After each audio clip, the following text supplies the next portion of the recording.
Sepanjang sejarah sepak bola, baru ada 20 pemain yang menyandang status kapten tim pemenang Piala Dunia. Namun dari semua World Cup winning kapten itu, hanya ada satu yang pernah mengangkat trofi juara turnamen paling akbar sejagat, bertepatan dengan penampilannya yang ke-100 di pentas internasional. Ketangguhannya mengawal lini belakang Italia ketika menaklukkan dunia di saat Calcio berada dalam periode paling gelap, membuat Cannavaro dijuluki sebagai Il Muro di Berlino, The Berlin Wall atau si tembok Berlin. Fabio Cannavaro layak disebut sebagai pahlawan Italia sebab sang bek sukses mengantarkan Gili Azzurri merajai persepakbolaan dunia pada tahun 2006. Kala itu, timnas Italia berhasil menjadi juara Piala Dunia. Hal tersebut diraih mereka usai sukses menaklukkan timnas Prancis lewat drama adu penalti di pantai puncak. Skuad besutan Marcelo Lippi ini menjadi juara dunia untuk yang keempat kalinya. Salah satu pemain yang jadi sorotan di pentas 4 tahunan tersebut adalah Cannavaro. Akibat aksinya yang tangguh menghalang lini pertahanan Italia dengan hanya kebobolan 2 gol selama turnamen. Ia pun dijuluki sebagai tembok Berlin. Namun siapa sangka bek yang kini aktif menjadi pelatih itu memiliki masa lalu yang cukup sulit.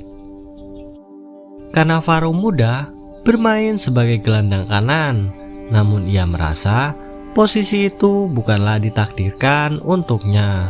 Pemain kelahiran 13 September 1973 ini akhirnya menetapkan hati untuk bermain sebagai bek tengah. Keputusan itu pun sebenarnya sedikit mengagetkan lantaran tinggi badannya yang tak ideal untuk profil seorang bek tengah. Sebagai bek tengah, tinggi badan Cannavaro hanya 176 cm, jauh dari ukuran ideal untuk seorang bek tengah kala itu, yang identik dengan tubuh tinggi, berbadan besar, dan jago menabrakkan badan. Ketika itu, Cannavaro dianggap terlalu kecil untuk berduel dengan pemain lawan, akan tetapi ia anak yang terlahir dari kerasnya kota Naples. Cannavaro paham makna kerja keras dan bertarung. Lompatannya saat itu membuat Cannavaro terkenal di kerasnya kota Naples, sebuah kawasan dengan ekonomi rendah di mana sepak bola jalanan menjadi primadona. Cannavaro terus memainkan sepak bola jalanan di kota Naples selama bertahun-tahun. Ia menjadi seorang pemain tangguh yang kerap mengejutkan lawan dengan skill menempel musuh dan mencuri bola. Dalam benaknya, Cannavaro bermimpi untuk bisa membela Napoli suatu saat nanti. Sepanjang sejarah, Napoli sendiri tergolong dalam klub biasa-biasa saja. Namun, sejak kedatangan Diego Armando Maradona di kota Naples, klub tersebut menjadi salah satu kekuatan terbesar sepak bola Italia, bahkan di dunia. Mereka mendominasi kompetisi di negeri Pisa dengan memenangi turnamen Coppa Italia, Scudetto hingga Piala Eropa.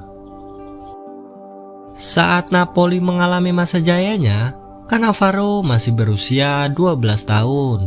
Ia turut menjadi saksi dari keberhasilan klub yang bermarkas di Stadion San Paolo.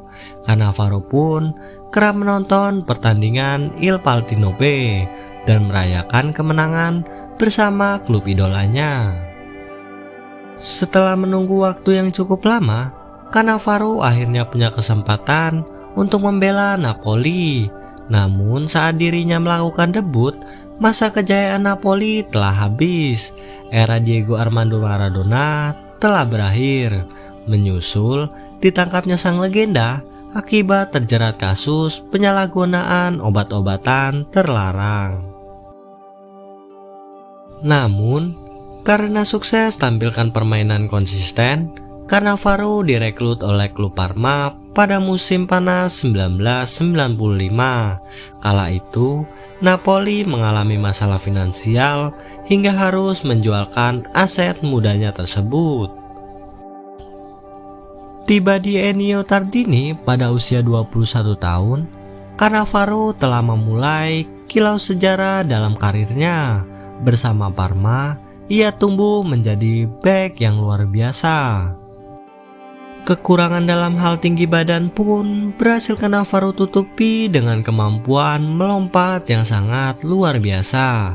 Ia juga diberkahi kecepatan, sebuah berkah yang membantunya menyerebot bola dari kaki lawan. Dua kelebihan itu adalah daya melompat dan kecepatan, dibingkai dengan kemampuan membaca pertandingan. Lagi-lagi, Cannavaro menyadari kalau tinggi badan bisa menjadi masalah, terutama ketika harus menghalau bola dan beradu sundulan dengan pemain lawan yang lebih tinggi. Namun, teknik bertahan sang pemain memang berada pada level elit. Oleh sebab itu, segala situasi genting bisa ditaklukkan dengan sangat baik. Di Parma, kedatangan Lilian Thuram dan Gianluigi Buffon semakin memperkokoh lini pertahanan tim. Dengan Cannavaro, mereka berdua sukses membentuk salah satu pertahanan paling kuat di sepak bola Eropa. Kualitas bertahan Parma saat itu banyak mendapat sanjungan, terutama dengan keberadaan Cannavaro.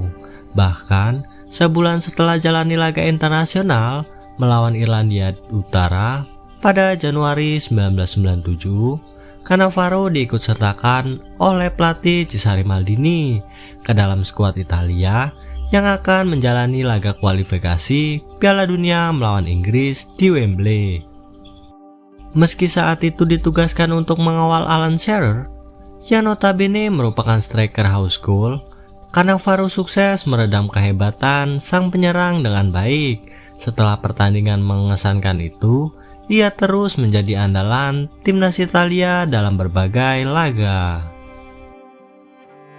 Bersanding dengan Alessandro Nesta yang mulai populer dengan Lazio, keduanya membentuk lini pertahanan Italia yang dikenal paling terorganisir, berwibawa, dan tanpa celah. Saat itu juga, baik Cannavaro maupun Nesta langsung diplot sebagai masa depan timnas Italia untuk beberapa tahun ke depan. Akan tetapi, hati Cannavaro pernah tersayat setelah tak mampu mengatasi ketajaman David Trezeguet di laga final Piala Eropa tahun 2000. Kembali ke level klub, Cannavaro terus merasakan kejayaan bersama Parma dengan memborong 2 gelar Coppa Italia dan Piala Eropa, sebelum akhirnya ia diboyong Inter Milan di tahun 2002. Tahun tersebut juga menjadi sejarah bagi Cannavaro, sebab sang pemain diberi mandat untuk gantikan peran Paolo Maldini sebagai kapten timnas Italia yang putuskan pensiun setelah gagal juarai Piala Dunia di Korea Selatan dan Jepang. Dengan penuh keyakinan, Cannavaro terus melaju dan tingkatkan kualitas demi bisa menjadi jawara suatu saat nanti. Waktunya bersama Inter Milan tak berlangsung lama. Ia sempat mengalami kegagalan dan membawanya direkrut Juventus pada tahun 2004. Kembali bertemu dengan Buffon dan Lilian Thuram, Cannavaro temukan permainan terbaiknya. Bersama si Nyonya tua, Cannavaro sukses berikan 2 gelar Liga Italia secara beruntun. Meski pada akhirnya gelar tersebut dicabut setelah klub terlibat dalam kasus Calciopoli. Meski begitu, kualitas sang pemain tetap tak terbantahkan. Hal itu terbukti saat dirinya mendapatkan penghargaan sebagai bek terbaik. Berkat capaiannya itu, Cannavaro akhirnya dipanggil ke dalam skuad Italia yang berlaga di Piala Dunia Jerman tahun 2006. bersama Buffon yang berada di bawah mistar, ia tampak gagah dengan ban kapten yang melingkar di lengannya. Saat itu Italia di bawah asuhan Marcello Lippi tak terlalu diunggulkan. Pasalnya, sepak bola di sana sedang dihantam kasus korupsi yang sangat memalukan. Tapi semua yakin jika keajaiban bisalah terjadi. Berada satu grup dengan Ghana, Amerika Serikat, dan Republik Ceko, Italia mampu menjadi jawara grup dengan koleksi 7 poin. Mentalitas tim saat itu benar-benar menjadi kunci sukses geli Azzurri. Italia menerapkan pola pertahanan disiplin dan melakukan serangan efektif melalui Luca Toni, Vincenzo Iquinta, Alberto Gilardino, dan Alessandro Del Piero. Selain itu, peran Gianluca Zambrotta dan Fabio Grosso juga semakin menambah dimensi permainan tim. Saat bertemu timnas Jerman di partai semifinal, Cannavaro tampil begitu memukau. Tim Panzer yang diisi pemain-pemain superior soal tinggi badan mampu diredam dengan sangat baik olehnya. Cannavaro dengan kemampuan timing yang tepat beberapa kali memenangkan duel dengan para pemain penggawat timnas Jerman. Setelah sukses bawa timnas Italia menang dengan skor 2-0 melawan tim tuan rumah, Cannavaro semakin bersemangat tampil di final. Pasalnya, ia bakal bertemu dengan Perancis yang dulu pernah menyakitinya di partai final Piala Eropa tahun 2000. Dengan misi balas dendam, Cannavaro tampil gagah dalam memimpin rekan-rekannya. Ia berkali-kali gagalkan serangan hingga membuat lawan frustasi. Setelah pertandingan berakhir imbang hingga waktu berpanjangan, kedua tim harap-harap cemas dalam drama adu penalti yang sangat menentukan. Kala itu Trezeguet yang sempat menjadi pahlawan Prancis di Piala Eropa harus berubah menjadi pecundang karena sepakan 12 pasnya gagal menjebol jala Gianluigi Buffon. Italia pun menang dengan skor 5-3 setelah Fabio Grosso menjadi penentu kemenangan geli Azzurri. Olympia Stadium yang terletak di Berlin menjadi saksi dari perjalanan timnas Italia dalam meraih gelar juara Piala Dunia ketiganya, khususnya perjalanan sang defender yang pada akhirnya meraih trofi Ballon d'Or di tahun yang sama tersebut. Menurut catatan Transfer Market, Cannavaro berhasil mengemas 18 gol dan 4 assist dari 677 pertandingan di level klub saat masih aktif bermain. Adapun bersama timnas Italia, ia telah menorehkan 2 gol dari 136 caps. Setelah gantung sepatu, Cannavaro menjadi pelatih.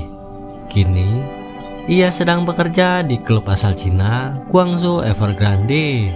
Pada musim ini, Cannavaro membawa timnya tersebut bertengger di urutan keempat dalam klasemen sementara grup B di Liga Super Cina dengan koleksi 7 poin dari 4 laga.